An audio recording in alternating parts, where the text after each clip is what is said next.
We will have a first session this afternoon about empowering readers with AI. So AI is the big word, as we know. Before that, I will just thank again our sponsors and gold and silver sponsors for the lunch. So EDRLab, which is a distributor in France, Colibrio. So now you know Lars.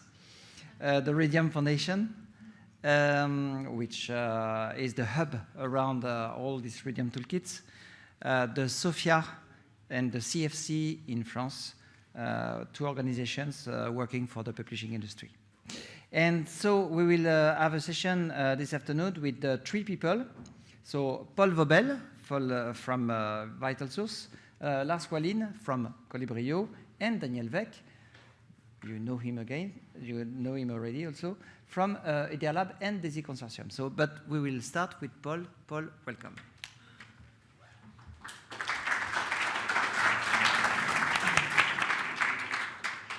Thank you, everyone, for having me here. And I'm Paul Vaupel, and I work as the International Publisher Partner Manager outside of North America for VitalSource, and give you just a smidge of information on VitalSource. So we have, we operate in 130 countries with our educational e-reader, and we have 37 languages, and try to work with as broad a swath of publisher partners as we can so that we can give institutions and readers the largest selection and variety, of course, combined with a maximum reading experience. So I want to talk a little bit today about two things. One is a challenge that is in the educational learning space, specifically regarding reading, and then what we have attempted to do with the VitalSource platform in collaboration with many publishers.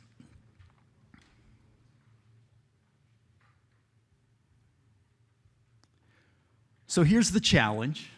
First of all, you'll see 14%.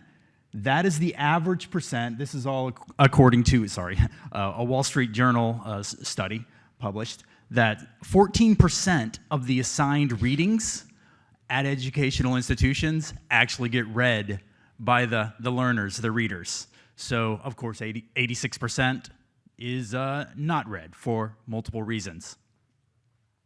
Number two, faculty, 40% of them say that their number one challenge is students being prepared, which kind of makes sense given the 14% number. And then, as far as the value for the learner, 56% say they don't think that the money they pay for their education is worth it.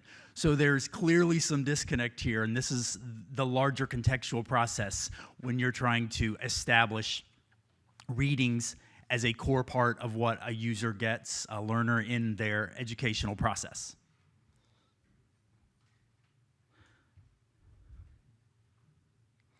So I'm going to talk about Bookshelf AI Tutor in a second, but I wanted to start by saying there's some research that all of this is based upon, which is called the doer effect. This is out of Carnegie Mellon University, and it's very interesting as far as comparing a reader who just reads passively or absorbs information, whether that's video or text information being read, versus a reader who does that actively, and that there is a 6 times greater absorption and remembering effect, called the doer effect, 6x, if you're doing active reading versus just reading or absorbing or supposedly absorbing alone.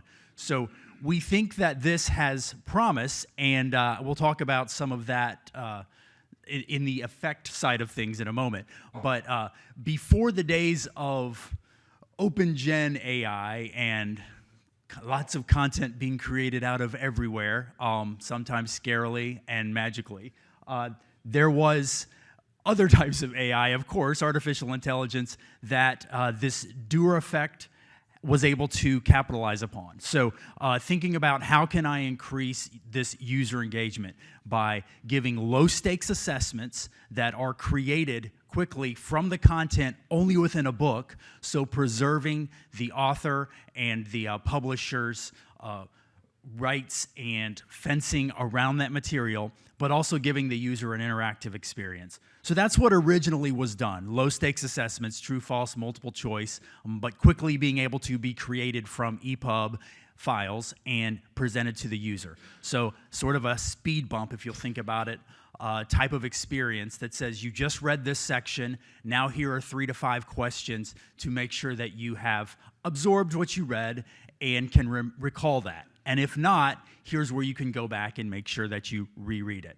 So that was the basis of this. And in the early days of the acrobatic Carnegie Mellon research, that was put into practice with earlier e-readers. So the exciting part now is that there is more capabilities just within the last 2 to 3 years to increase that engagement, again, based on the doer effect, by giving the user a more interactive experience. So with the AI tutor, which is currently right now in UX live course term testing in summer classes using OpenStack's OER content, we are getting real feedback from users on how this is working so that we can hopefully have an even broader release. And I'll talk about that in a second. But here you can see, and I just have, for sake of this demonstration, some screenshots of how it interacts. But in this is an economics subject textbook. The question here is, help me with the demand curve. And then the response and the feedback given by the AI tutor, again, is only from the specific book, the specific author, the specific title. So you're not going out into other places. There's no OpenAI being used, but it's able to give the user information specifically from a section. And then, as you can, well, you may be able to see, but there are links and direct access to the content in the book where the content is covered. So that's sort of step one, getting the user not necessarily even knowing where they are in the level of knowledge to be able to interact and then build upon that interaction. So once the user has gotten the information, in this case on the demand curve, they get a couple of additional prompts that might easily help them jump into another topic or another point of study if they're not sure where to go. And of course, they can ask an additional question, review specific charts. Like in this case, it says, what do you already know about the demand curves? Have you encountered them before in a different context?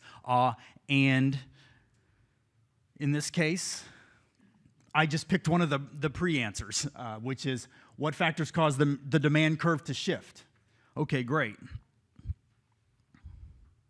The response, again, comes from content within the textbook only and gives information with more context, tastes and preferences in this case, and talking about specific information that is covered in this section 3.1.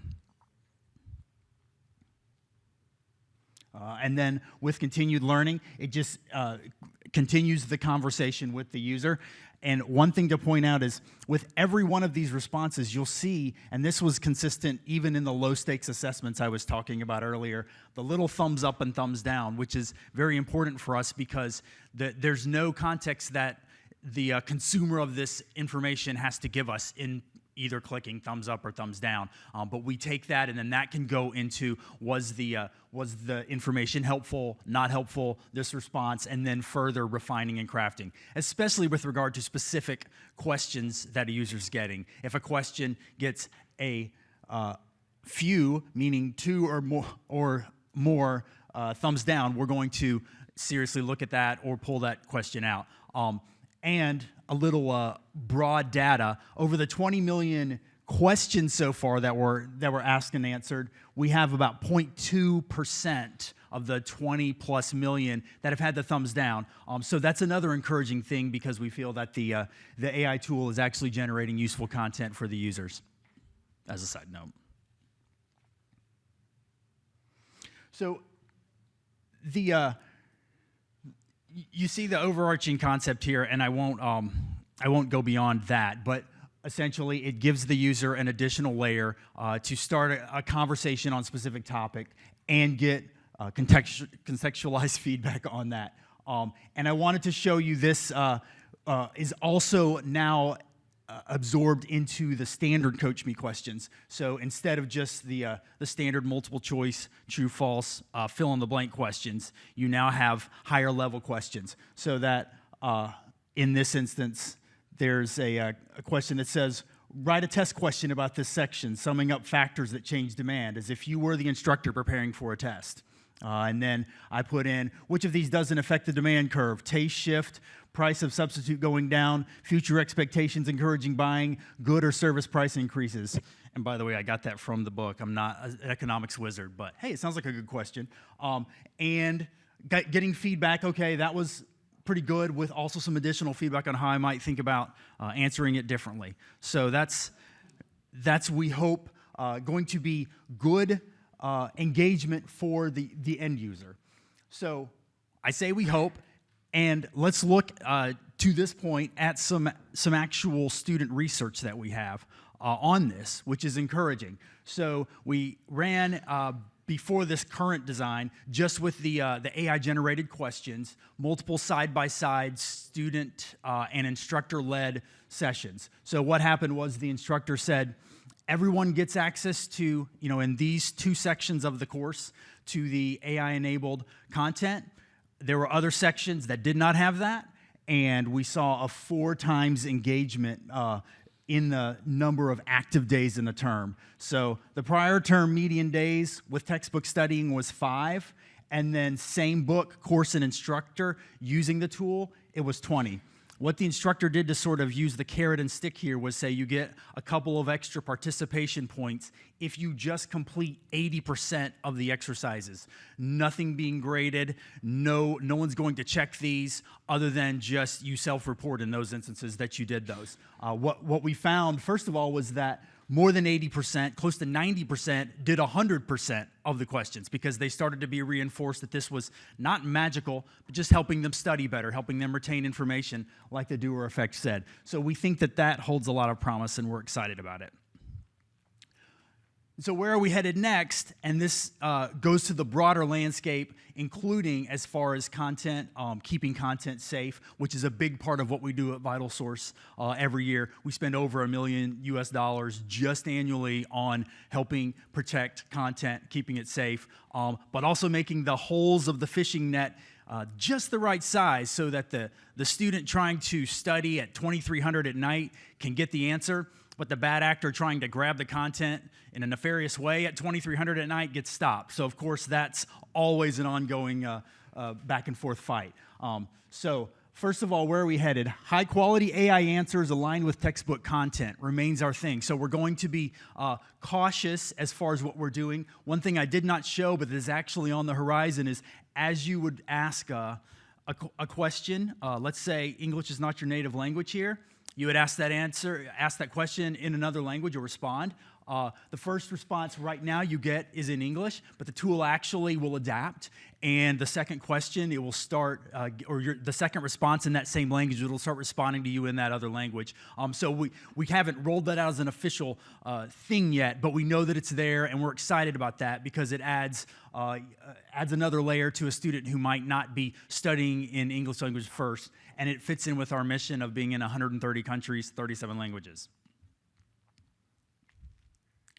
Secondly, no model training, no IP leakage, and all protected by digital rights management. So whether it's the online reader or the downloadable for all the apps, we still want to make sure that the content's protected. As I mentioned, even if, well, I didn't mention, but even if you have an author, let's say that writes the macroeconomics book, and then let's say an advanced title, same author, 2 different books, it's still going to be siloed just for those titles. So we want to make sure that publishers have total control over that. And again, and also publishers have control whether they want to use this or not use this. So we make the tools available, then we work with the publishers on how they want to have that implemented within titles in their different prints. And then proving tutoring techniques, we want to really keep learning science as a part of this. So scaffolding, error-specific feedback. There have been a lot of advances on how that can be customized and specialized for student users, kind of making an adaptive learning path to some degree, not entirely, but that is what we want to keep on doing, is using those proven techniques. And then using learning science to mitigate risk. So as much as we can lean into the AI, Gen AI opportunity without going beyond the point where we feel like we can have the protection that's included. That's what we try to do. So that's the end of what I had to discuss today, but we're excited about where we can go. Thank you.